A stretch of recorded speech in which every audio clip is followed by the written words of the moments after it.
Hello students, previous lecture में हम दो कणों की सम्मुख प्रत्यास्थ स्ट्रक्चर के बारे में पढ़ रहे थे। हमने centre of mass frame of reference के बारे में पढ़ा था। ठीक है, पहले जब हमने सम्मुख प्रत्यास्थ स्ट्रक्चर पढ़ी थी तो वो हमने लेब फ्रेम के अंदर पढ़ी थी। ठीक है,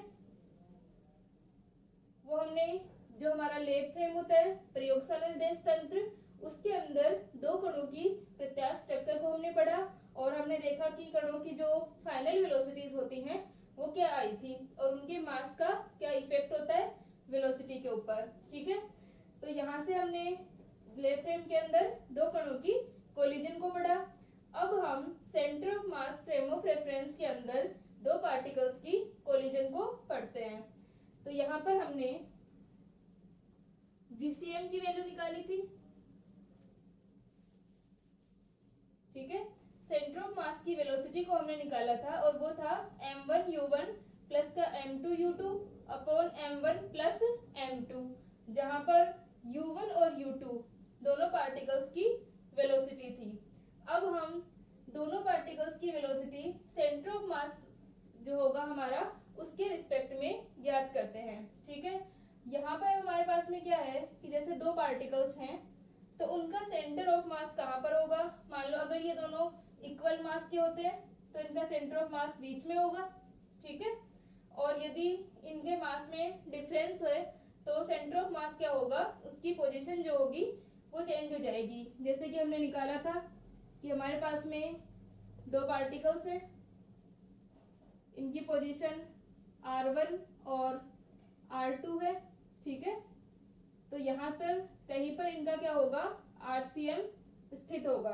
ठीक है, अगर दोनों मास इक्वल हुए तो सेंटर ऑफ मास बिल्कुल बीच में हो जाएगा, वरना सेंटर ऑफ मास क्या होगा, जो बड़ा वाला पार्टिकल है उसके साइड होगा, उसके पास होगा। ठीक है, तो यहाँ से अब हम क्या ले रहे हैं कि जो हमारा टू पार्टिकल्स का सिस्टम है, हमारे दो कण है, तो ये जो हमारा सिस्टम है इसका जो सेंटर ऑफ मास है उसी को हमने क्या जोड़ दिया है, किसी फ्रेम से जोड़ दिया है, यानी हम उसके रिस्पेक्ट में कोलिजन को देख रहे हैं।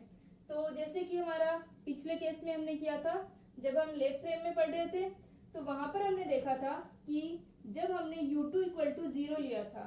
ठीक है, तो u2 इक्वल टू 0 था और u1 का कुछ ना कुछ मान था हमारे पास। तो उस कंडीशन में लेब फ्रेम के अंदर यदि सेकंड पार्टिकल रेस्ट में है तो वो रेस्ट में ही दिखाई देगा। लेकिन अगर हम सेंटर ऑफ मास की बात करें तो सेंटर ऑफ मास में क्या होगा कि ये पार्टिकल रेस्ट में है और u1 की कुछ ना कुछ वेलोसिटी है, m1 की कुछ ना कुछ वेलोसिटी है। ठीक है, तो यदि ये पार्टिकल मोशन में है तो ये पार्टिकल जब इसकी ओर बढ़ेगा तो क्या होगा, जैसे जैसे पार्टिकल इसके पास आ रहे हैं सेंटर ऑफ मास चेंज हो जाएगा। ठीक है, क्योंकि सेंटर ऑफ मास क्या होगा हमारे पास में m1r1 प्लस का m2r2 upon m1 plus m2, यानी पोजीशन पर डिपेंड करता है कि मास की पोजीशन क्या है। ठीक है, तो मास की पोजीशन पर डिपेंड करने की वजह से यदि ये पार्टिकल पोजीशन चेंज कर रहा है तो ये सेंटर ऑफ मास क्या होगा, चेंज होगा। इसका मतलब ये सेंटर ऑफ मास स्थिर नहीं है। ठीक है, सेंटर ऑफ मास चेंज हो रहा है लेकिन इस सेंटर ऑफ मास को ही हमने फ्रेम माना हुआ है। ठीक है, सेंटर ऑफ मास को ही फ्रेम से जोड़ा हुआ है, तो क्या होगा कि सेंटर ऑफ मास की वेलोसिटी तो इस फ्रेम के अंदर 0 रहेगी। ठीक है, VCM तो क्या रहेगा इस फ्रेम के अंदर 0। जो हम centre of mass frame of reference ले रहे हैं उस फ्रेम में सेंटर ऑफ मास तो क्या रहेगा, स्थिर रहेगा। तो क्या होगा, ये पार्टिकल गति करता हुआ भी दिखाई देगा। तो सेंटर ऑफ मास के अंदर क्या हो जाएगा कि जो हमारी लेब फ्रेम थी उसके अंदर तो यदि पार्टिकल रेस्ट में है तो रेस्ट में दिखाई देगा और यदि पार्टिकल वेलोसिटी में है तो उसकी वेलोसिटी दिखाई देगी अगर मोशन में है। लेकिन जो हमारा सेंटर ऑफ मास फ्रेम होगा उसके अंदर जो रेस्ट वाला पार्टिकल है उसकी भी वेलोसिटी होगी। ठीक है, उसके रिस्पेक्ट में होगी क्योंकि ये इसको स्थिर दिखाई नहीं देगा। ठीक है, तो यहाँ से सेंटर ऑफ मास से ये पार्टिकल भी क्या होगा, स्थिर दिखाई नहीं देगा। तो सेंटर ऑफ मास के रिस्पेक्ट में हम इसकी इन दोनों पार्टिकल्स की वेलोसिटी निकाल लेंगे। ठीक है, तो जैसे हमारा फॉर्मूला होता है कि u1 dash equal to u1 minus VCM ठीक है। इसी प्रकार U2 dash equal to U2 minus VCM। तो यहां से क्या हुआ, U2 dash equal to U2 minus VCM। ठीक है। तो यहाँ पर क्या होगा, यदि U2 जीरो है यानी सेकेंड पार्टिकल रेस्ट में है, तो सेंटर ऑफ मास इसकी ओर बढ़ रहा है क्योंकि M1 पार्टिकल बढ़ रहा है। ठीक है। M1 पार्टिकल की वेलोसिटी है और M1 पार्टिकल मोशन में है।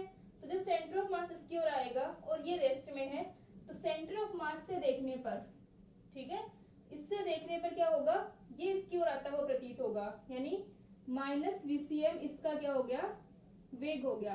अगर ये इधर जा रहा है सेंटर ऑफ मास, तो U2 इधर आता हुआ प्रतीत होगा। जैसे कि हम किसी गाड़ी के अंदर बैठे होते हैं, ठीक है, और बाहर के जो पेड़ पौधे हैं, जो भी पेड़ पौधे होंगे बाहर के, वो हमें क्या होंगे, इधर अगर हम उनकी ओर बढ़ रहे हैं तो वो हमें अपनी ओर आते हुए प्रतीत होते हैं। वैसे यहाँ पर हो जाएगा कि जो U2 डैश वेलोसिटी होगी सेंटर ऑफ मास के रिस्पेक्ट में क्या हो जाएगी, माइनस VCM। ठीक है। तो अब हम सेंटर ऑफ मास फ्रेम के अंदर कोलिजन को स्टडी करते हैं कि किस तरह से कोलिजन सेंटर ऑफ मास के अंदर हम देख सकते हैं। ठीक है। क्योंकि कुछ कोलिजन, जैसे हम 2 डायमेंशनल कोलिजन की जब बात करेंगे 2D की, अभी तक हम क्या कर रहे हैं, हमारे हेड ऑन कोलिजन है और इसके अंदर हम 1 डायमेंशनल की बात कर रहे हैं कि मोशन जो है पार्टिकल्स का वो 1 डायमेंशनल है। ठीक है। ये पार्टिकल से टकराया और ये आगे की ओर बढ़ रहे हैं। तो ये बात जब तक हम कर रहे हैं लैब फ्रेम के अंदर ये आसानी से निकाल सकते हैं, लेकिन जब हम 2D के अंदर सोल्व करेंगे तो वहां पर सेंटर ऑफ मास फ्रेम के अंदर इनको सोल्व करना इजी होता है। ठीक है। तो पहले हम 1D के अंदर निकालते हैं सेंटर ऑफ मास फ्रेम के अंदर।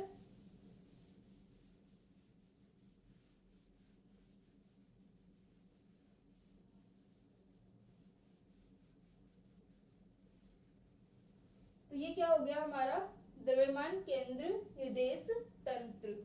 ठीक है। तो U1 dash equal to U1 minus VCM। Previous lecture में हमने यहाँ तक निकाल लिया था, VCM की वैल्यू निकाल ली थी। अब हम लिख लेते हैं द्रव्यमान केंद्र के सापेक्ष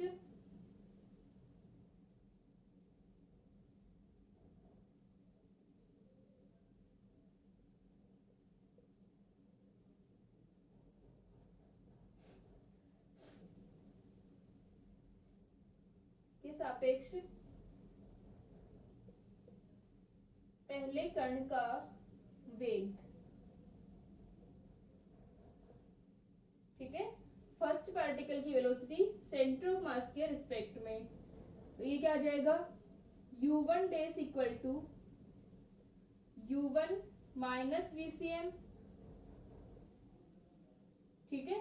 तो U1 डैश इक्वल टू क्या हो गया, U1 माइनस VCM। VCM का मान हम निकाल चुके हैं, यहां पर रख दे। U1 dash equal to U1 minus VCM।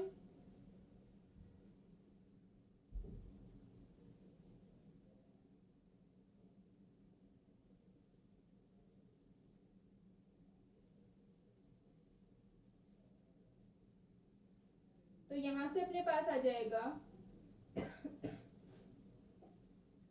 U1 dash equal to M1U1 minus M1U1, और यहाँ पर माइनस है, इसको हम एलसीएम ले रहे हैं, तो ये भी क्या हो जाएगा, माइनस का M2U2। यह आ गया अपने पास में M1 प्लस M2। ठीक है। तो M1U1 माइनस का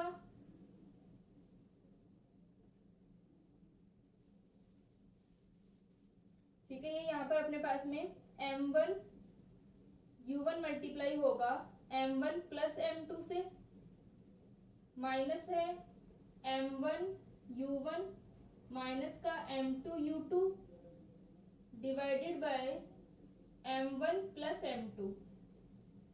तो ये यहां से अपने पास में आ जाएगा M1U1 प्लस का M2U2 माइनस का M1U1 माइनस का M2U2।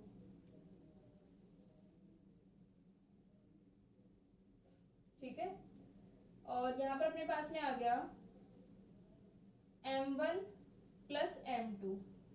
ठीक है, तो ये हम क्या निकाल रहे हैं, U1 डैश का मान सेंटर ऑफ मास के रिस्पेक्ट में। ठीक है,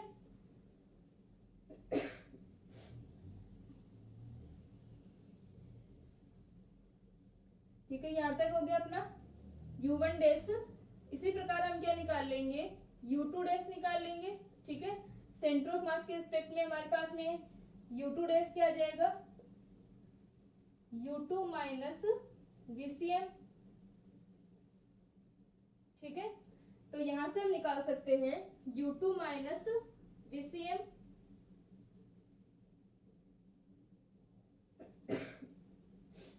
ठीक है, ये हो गया अपना।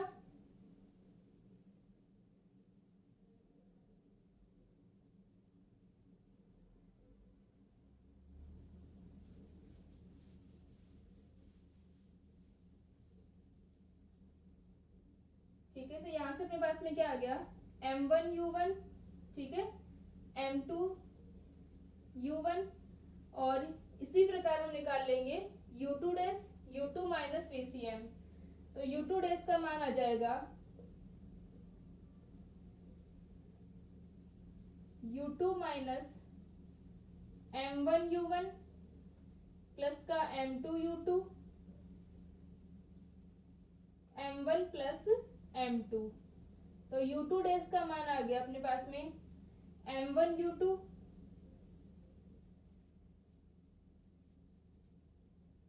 या फिर इसको एक बार कंप्लीट कर लेते हैं। तो U1 डैश का मान आ गया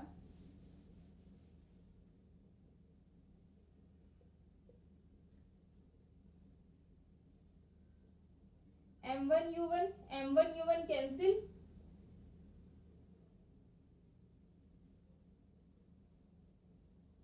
ठीक है, M2U1 माइनस का M2U2 divided by M1 plus M2।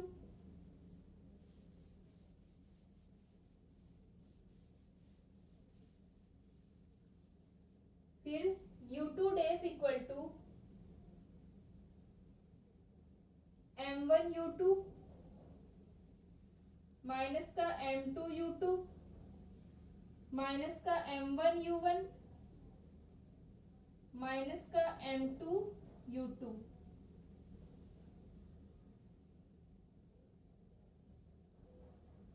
Upon M1 plus M2।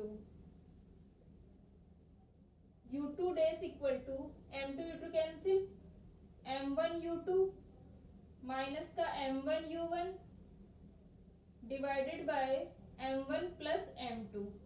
ठीक है, तो ये अपने पास में आ जाएगा U1 डैश और U2 डैश का मान। इसको लिख लें यहां तक।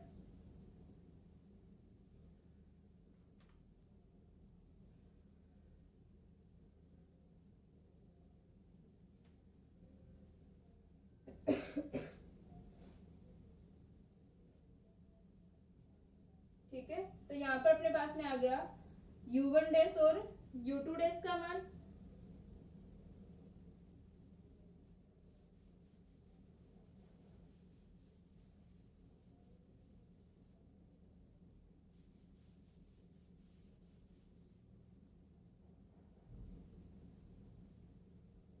तो U1 डैश इक्वल टू हो गया, M2 को हम कॉमन ले लें, U1 minus U2 divided by M1 plus M2, और U2 dash equal to M1 U2 minus U1 divided by M1 plus M2।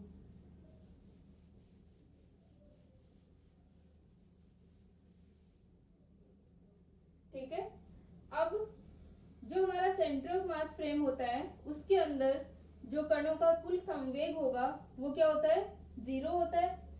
तो यहाँ से हमारे पास हम लिख सकते हैं द्रव्यमान केंद्र में या द्रव्यमान केंद्र के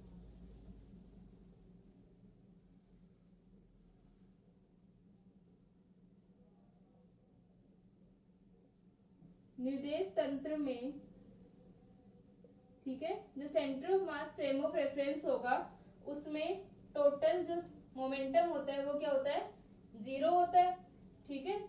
और क्योंकि वीसीएम का मान 0 होगा और हमारे पास में P इक्वल टू क्या आया था, m VCM, तो यहाँ से P इक्वल टू 0। तो द्रव्यमान केंद्र निर्देश तंत्र में कणों का कुल संवेग 0 होता है,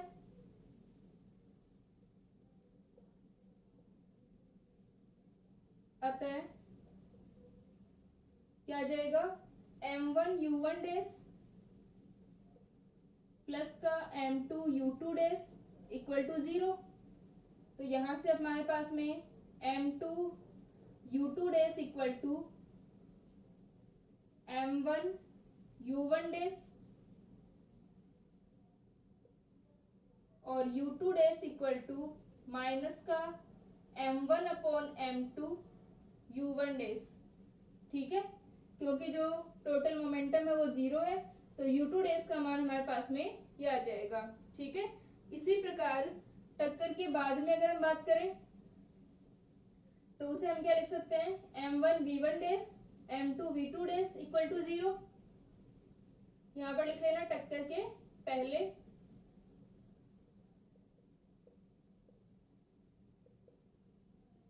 अब हम बात करें टक्कर के पश्चात,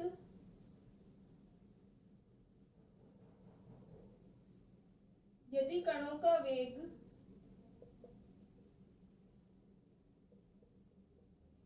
v1 तथा v2 है, ठीक है, v1 डैश और v2 डैश हमने centre of mass frame of reference के अंदर लिखा है, ठीक है। तो यहां से फिर वही होगा m1 v1 डैश प्लस का m2 v2 dash equal to 0।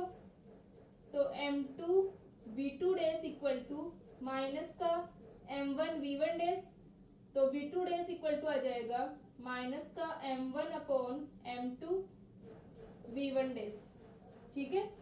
तो यहाँ से अपने पास में u2 डैश और v2 डैश का मान u1 डैश और v1 डैश की फॉर्म में आ गया। इसको यहाँ तक लिख ले।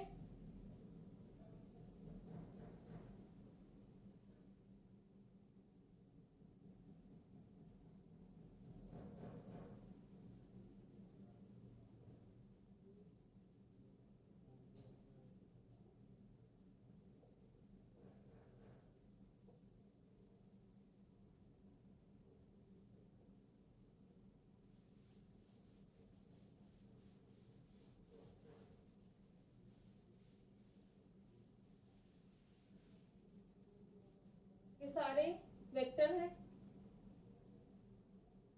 ठीक है।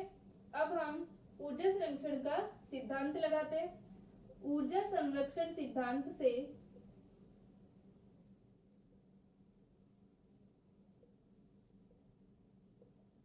ठीक है, from energy conservation law, energy conservation law से हम लिख सकते हैं हाफ m1 u1 डैश का square plus half m2 u2 dash का square equal to half m1 v1 dash का स्क्वायर प्लस का हाफ m2 v2 डैश का स्क्वायर, ठीक है। ये आ गया अपने पास में। अब हम u2 डैश और v2 डैश का मान इसमें रख देते हैं।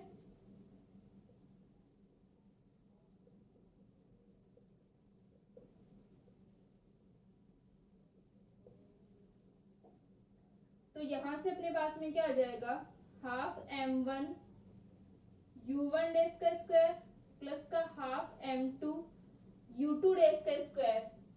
तो जब हम इसका स्क्वायर करेंगे तो ये माइनस के अंदर है, प्लस हो जाएगा m1 का स्क्वायर अपॉन m2 का स्क्वायर u1 डैश का square equal to half m1 v1 dash square plus half m2 v2 dash का square m1 square upon m2 square, ठीक है, और v1 डेज का स्क्वायर।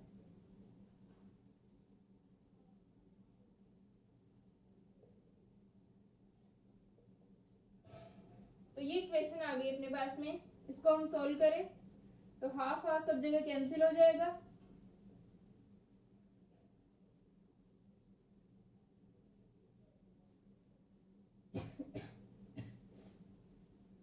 यहां से अपने पास में m2 का स्क्वायर और m2, यहाँ पर भी m2 का स्क्वायर और m2 है, तो एक एक कैंसिल हो जाएंगे। तो ये बच जाएगा m1 u1 डेज का square plus m1 square u1 dash square equal two upon m2, ठीक है, एक m2 कैंसिल हो गया, m1 v1 dash square plus एक m2 से एक m2 कैंसिल,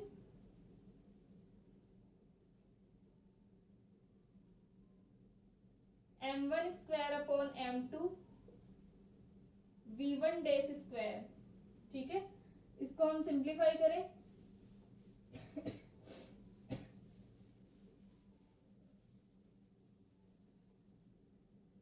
तो यहां से अपने पास में आ जाएगा m1 u1 dash square plus m1 square u1 dash square, तो m1 m2 u1 dash square plus m1 square u1 dash square upon m2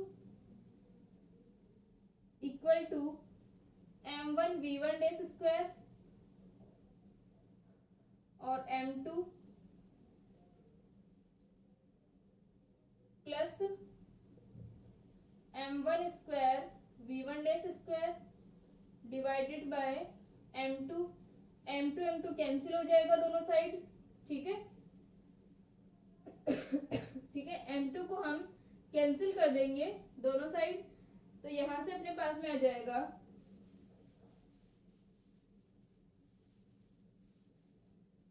m1 m2 u1 dash square plus का इसमें से m1 m2 u1 dash square और m1 square u1 dash square, तो हम m1 u1 dash square को common ले लेते हैं, तो यहाँ से आ जाएगा m1 u1 डेज स्क्वायर और यहाँ पर क्या बचा अपने पास में m2 को भी कॉमन ले लेते हैं दोनों साइड, ठीक है। तो m2 को भी हमने कॉमन लिया तो बच गया 1 plus m1 upon m2 equal to m2 cancel हो गए दोनों साइड, ठीक है। और यहाँ पर हम वापस से कॉमन ले लेंगे m1 m2 v1 dash square 1 plus m1 upon m2, ठीक है। तो ये हमने कॉमन ले लिया तो ब्रैकेट में हमारा बच गया 1 plus m1 upon m2 1 plus m1 upon m2, तो ये दोनों साइड कैंसिल आउट हो जाएगा और m2 m1 m2 m1 भी कैंसिल आउट हो जाएंगे, तो v1 डेज का स्क्वायर इक्वल टू बच जाएगा u1 डेज का स्क्वायर, ठीक है। तो हम लिख सकते हैं ठीक है, तो यहाँ से अपने पास में क्या आ गया v1 डेज का square equal to u1 dash का स्क्वायर, तो इसको हम लिख सकते हैं mod of v1 dash equal to mod of u1 dash, यानी जो हमारे पास में पार्टिकल है v1 डेज और u1 डेज, हमारा जो पार्टिकल था m1 उसकी वेलोसिटी क्या है u1 डेज, ये कोलिजन से पहले है, और v1 डेज हमारी क्या है कोलिजन के बाद में है। तो यहाँ से हम देख सकते हैं कि जो पार्टिकल्स होंगे उनकी वेलोसिटी क्या रहेगा, उनका मैग्नीट्यूड समान रहेगा, ठीक है। सेंटर ऑफ मास जो हमारी फ्रेम है उसके अंदर कोलिजन के बाद में पार्टिकल्स का जो मैग्नीट्यूड है वेलोसिटी है उनकी वो क्या रहेगी सेम रहेगी। इसी प्रकार अगर हम v2 डेज को देखें तो v2 days equal to minus का m1 upon m2 v1 days, ठीक है। तो v1 डेज की जगह अगर हम मैग्नीट्यूड रखें तो यहाँ से अपने पास में क्या आ जाएगा, जिस प्रकार हमने इसको सॉल्व किया था, ठीक है, v2 v1 डैश के लिए, वैसे ही हम सॉल्व कर सकते हैं v2 डैश के लिए। तो यहाँ से अपने पास में v2 डैश का मान क्या आ जाएगा, ठीक है। v1 डैश के लिए हम यहाँ पे रख दें, v1 डैश का हमारा मान क्या है u1 डैश, और फिर u1 डैश का हम यहाँ से मान रख दें तो v2 डैश इक्वल टू आ जाएगा u2 डैश, ठीक है। तो जो पार्टिकल्स की वेलोसिटी रहेंगी उनका मैग्नीट्यूड जो है वो सेम रहेगा। और यदि हम वन डायमेंशनल जो कोलिजन ले रहे हैं तो उसके अंदर क्या हो जाएगा, इनका मैग्नीट्यूड सेम रहेगा लेकिन डायरेक्शन क्या होगी, रिवर्स होगी। तो v1 dash equal to minus का u1 डैश और v2 dash equal to minus का u2 डैश, ठीक है। तो इस तरह से अपने पास में सेंटर ऑफ मास के अंदर, सेंटर ऑफ मास जो हमारा फ्रेम है उसके अंदर पार्टिकल्स की जो वेलोसिटी होगी आफ्टर कोलिजन वो ये होंगी, ठीक है। यहाँ तक लिख लें इसको।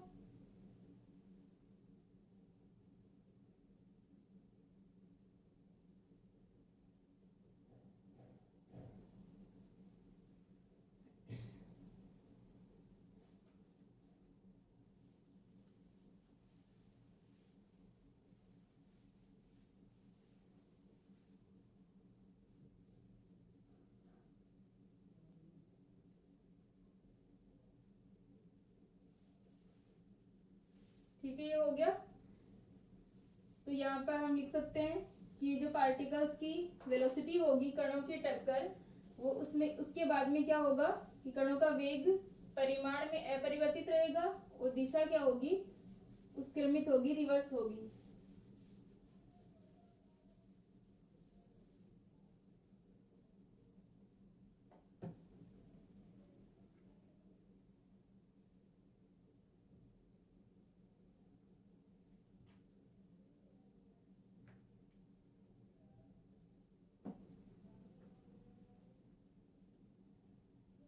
ठीक है, अब हम लोग कोलिजन ले रहे हैं पार्टिकल्स की, जिसके अंदर पार्टिकल्स टक्कर के बाद में चिपक जाते हैं, स्टिक हो जाते हैं, ठीक है।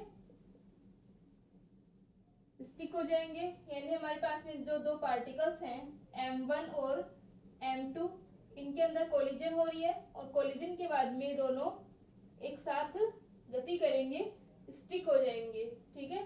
तो यहाँ से जैसे इनके वेग यदि u1 और u2 है तो टक्कर के बाद में इनका वेग क्या हो जाएगा, v हो जाएगा, ठीक है। तो हम कोलिजन ले रहे हैं कि दो कणों की हमारी टक्कर है और टक्कर के बाद में जो पार्टिकल्स है वो चिपक जाते हैं, स्टिक हो जाते हैं, ठीक है। तो यहाँ से हम सॉल्व करते हैं।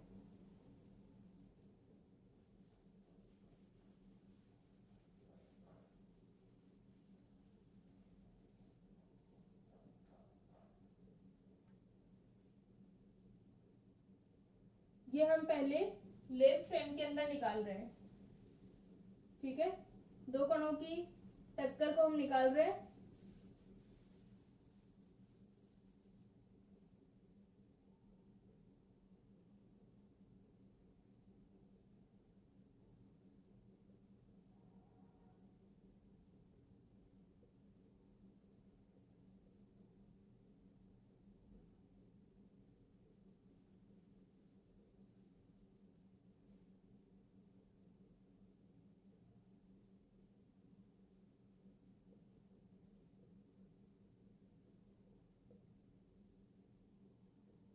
ठीक है, हमारे पास में हमारी हेडिंग है head on elastic collision of two particles which stick together.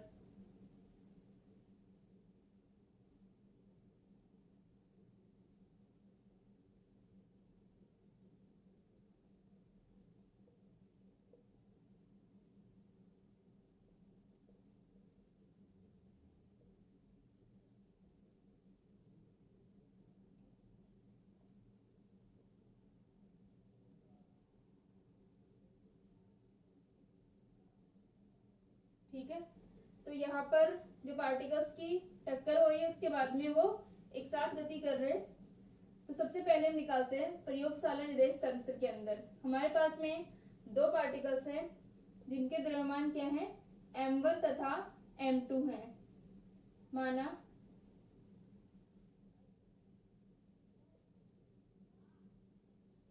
द्रव्यमान m1 तथा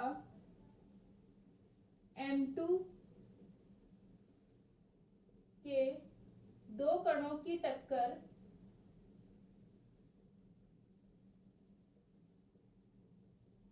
होती है तथा टक्कर के बाद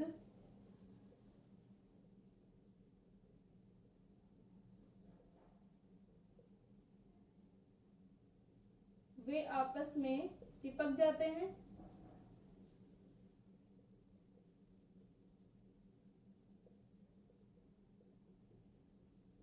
ठीक है, टक्कर से पहले इनके वेग u1 तथा u2 है।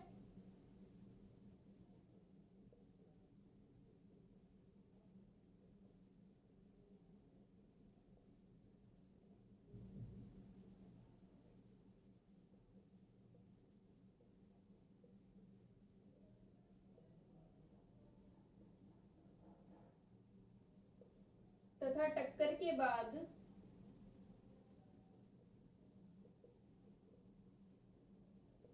वेग v है।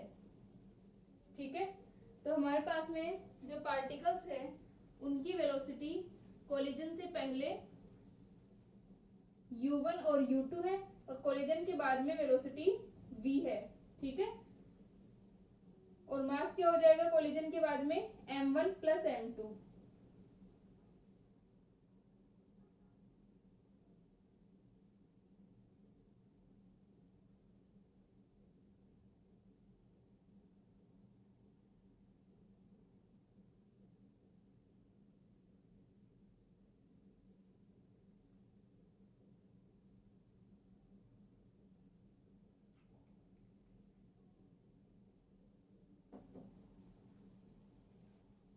ठीक है, तो टक्कर के बाद में इनका वेग क्या रहेगा v रहेगा और टक्कर से पहले इनकी वेलोसिटी u1 तथा u2 है। तो संवेग संरक्षण से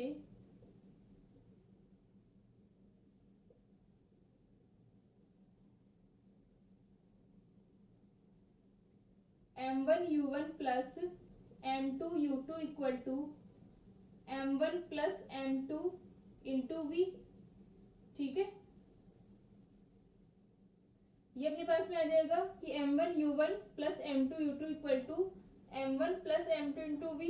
तो v का मान आ गया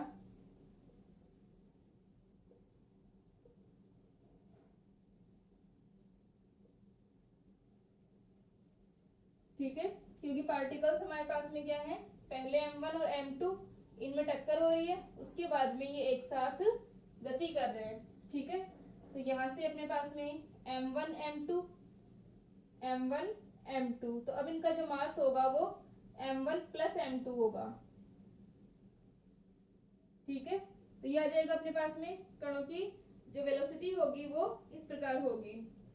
अब यदि हम केस लें कि हमारा जो सेकंड पार्टिकल है वो किस में हो रेस्ट में हो। ठीक है, u2 इक्वल टू क्या हो 0 हो।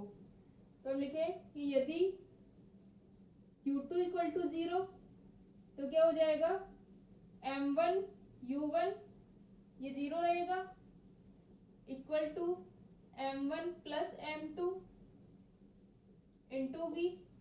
तो ये अपने पास में आ जाएगा v equal to m1 u1 upon m1 plus m2। ठीक है, यदि हमारे पास में सेकंड पार्टिकल जो है वो रेस्ट में होगा तो v का मान क्या आ जाएगा m1 u1 upon m1 plus m2। तो यहाँ से हम देख सकते हैं कि v का जो हमारा मान आया है वो क्या आ रहा है m1 से मल्टीप्लाई हो रहा है u1 और डिवाइड किससे हो रहा है m1 प्लस m2 से। ठीक है, तो जो पार्टिकल्स की वेलोसिटी जब वो दोनों एक साथ गति कर रहे हैं तो इनकी वेलोसिटी क्या हुई पहले इनकी वेलोसिटी u1 थी और अब वेलोसिटी आ रही है u1 सिर्फ m1 से तो मल्टीप्लाई हुआ और डिवाइड किससे हुआ दोनों से m1 प्लस m2 से। इसका मतलब v1 का जो मान है वो लेस देन u1 है। ठीक है, तो यदि सेकंड पार्टिकल रेस्ट में हुआ स्थिर हुआ तो कोलिजन के बाद में इनकी जो फाइनल वेलोसिटी होगी वो फर्स्ट पार्टिकल की वेलोसिटी से कम होगी। ठीक है, यहाँ तक लिख लें इसको।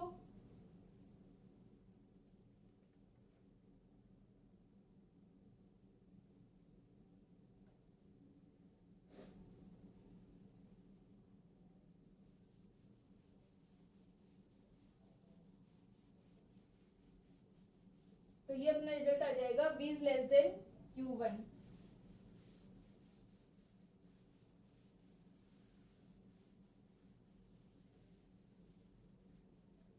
अब टक्कर से पूर्व गतिज ऊर्जा,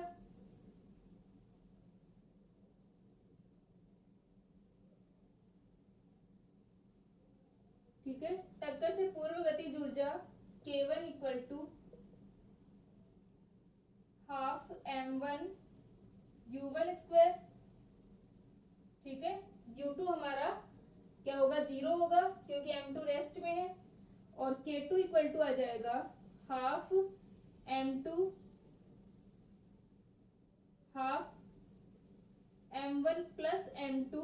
ये क्या है, टक्कर के बाद गतिज ऊर्जा। ठीक है, काइनेटिक एनर्जी बिफोर कोलिजन और kinetic energy after collision.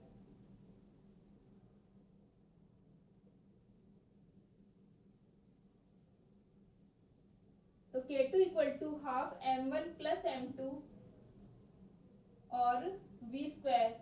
v का हमारा मान है m1 u1 upon m1 plus m2। तो ये रख दें यहाँ पे। तो k2 इक्वल टू आ जाएगा half m1 plus m2 v square. तो m1 का स्क्वायर u1 का square divided by m1 plus m2 का होल स्क्वायर।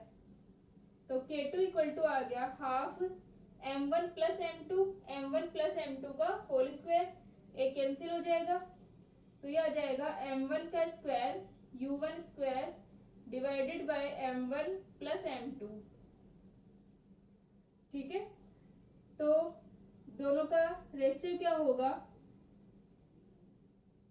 टक्कर से, या हम इसको लिख दें k2 upon k1 equal to k2 upon k1 का रेशियो आ गया half m1 square u1 square upon m1 plus m2 और divided by half m1 u1 का स्क्वायर। ठीक है, तो हाफ से आप कैंसिल, एक m1 से एक m1 कैंसिल, u1 स्क्वायर से u1 स्क्वायर कैंसिल। तो ये बच जाएगा m1 upon m1 plus m2। ठीक है, तो ये यहां से अपने पास में आ गया